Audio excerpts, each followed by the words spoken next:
नाही, 11वीची ऑनलाईन प्रवेश प्रक्रिया करण्याची गरज नव्हती. यायकडे आलोय, यायचं धोरण आणतोय, मग ऑफलाईन कशाला असाही पुढे विचार आला.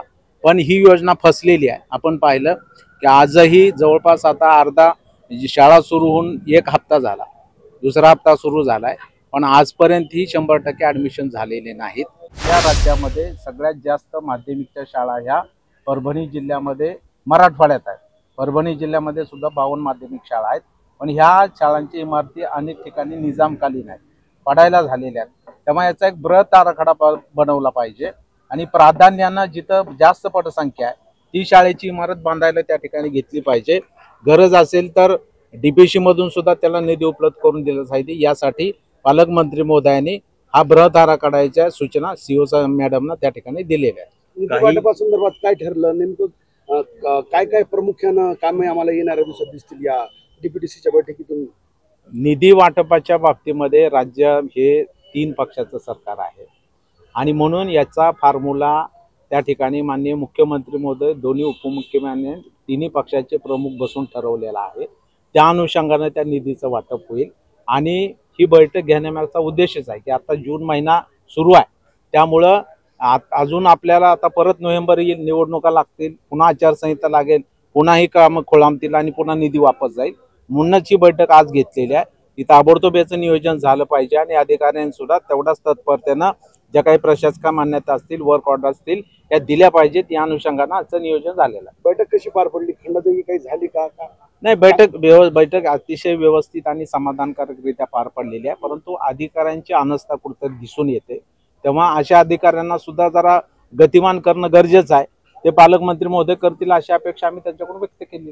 विरोधी पक्षांच्या आमदारांना काही निधी देण्यात आलाय का आजच्या बैठकीमध्ये? नाही, आता अजून तर ते कामं कुठली त्यांनी अजून सुचवलेली नाहीत. ते कामं संबंधित यंत्रणेकडे त्यांनी दिली असतील, ते पालकमंत्री महोदय आणि कलेक्टर महोदयांकडे येतील आणि जी कामं नियमानुसार त्याच्यामध्ये बसतात त्याला मंजुरी देण्याचं काम शेवटी आमदार जरी विरोधी पक्षाचे असले तरी तेवढी लोकप्रतिनिधी आहेत, सगळ्यांना त्या प्रमाणात कामाचं, विकास कामाचा निधी मिळेल. आमदार साहेब, काही महिन्यापूर्वी परभणीत शिक्षकांना आत्महत्या केली, संस्था चालकाच्या जाचाला कंटाळ, त्याच्यात तुम्ही काय पाठपुरावा केला? काय त्या शिक्षक? मी स्वतः त्या कुटुंबाला घरी जाऊन भेटलो, त्यांचं सांत्वन केलं आणि त्याच्यामध्ये त्यांची जी काय तक्रार होती त्यानुसार जे काय त्यांच्याकडून पैसे घेतले असा आरोप होता, ते पण त्यांना पैसे परत मिळवून देण्याचं काम झालंय आणि त्यांच्या एका नातेवाईकाला पण त्या संस्थेमध्ये अनुकंपा तत्त्वावर नोकरी घेण्याचं ठरलेलं आहे.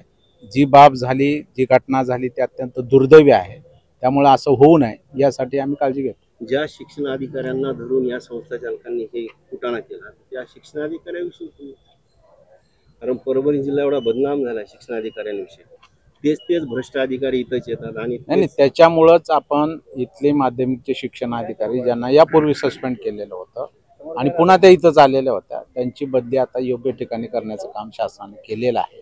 आणि आपण जसं म्हणताय तसं जर प्राथमिक, आता माध्यमिकला पण नव्यानं आजच आता आम्हाला परिचय करून दिला की त्या नांदेडहून बिरगे मॅडम रुजू झाल्यात म्हणून आणि प्राथमिकला पोलास म्हणून काम करतायत, तर त्यांच्याविषयी तक्रार असतील तर निश्चितपणाने त्याच्यावर सुद्धा गंभीर दखल घेऊन शासन कारवाई करायला भाग पडतो.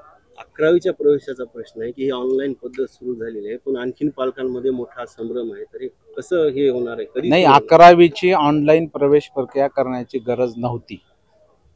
यापूर्वी सुद्धा तत्कालीन शिक्षण मंत्री वर्षाताई गायकवाड असताना हा विषय समोर आलेला होता, त्यांनी पण तो निर्णय घेतला, परंतु तो निर्णय आम्ही हाणून पाडला. कारण मेट्रोपॉलिटन सिटीज ज्या आहेत, म्हणजे मुंबई असेल, नागपूर असेल, पुणे असेल, या मोठ्या शहरामध्ये खूप मोठी संख्या आणि एरिया खूप लांब लांब असतात, त्यामुळे मुलांना कॉलेज हुडकणं, कॉलेज शोधणं, कुठं प्रवेश आहे म्हणणं हे जिकिरीचं होतं, कठीण होतं, म्हणून आपण ते ऑनलाईन केलं. परभणीसारख्या जिल्ह्याच्या ठिकाणी लातूर असेल, धाराशिव असेल किंवा मराठवाड्याचं छत्रपती संभाजीनगर अशा शहरामध्ये या ऑनलाईनची गरज नाही. परंतु आता एकीकडे आपण यायकडे आलोय, यायचं धोरण आणतोय, मग ऑफलाईन कशाला असाही पुढे विचार आला. पण ही योजना फसलेली आहे. आपण पाहिलं की आजही जवळपास आता अर्धा शाळा सुरू होऊन 1 हप्ता झाला, दुसरा हप्ता सुरू झालाय, पण आजपर्यंत ही 100% ॲडमिशन झालेले नाहीत. त्यामुळं मुलांना पण अडचण आहे आणि उद्या त्यांचे कॉलेज सुरू व्हायला, वर्ग सुरू व्हायला अडचण येणार आहे. उद्या मी गेल्यावर परत शिक्षण मंत्र्यांना भेटणार आहे, किमान राहिलेले तरी ॲडमिशन तुम्ही ऑफलाईन पद्धतीनं करायला त्या कॉलेजला परवानगी द्या, अशी मागणी माझी उद्या शिक्षण मंत्र्यांना राहणार.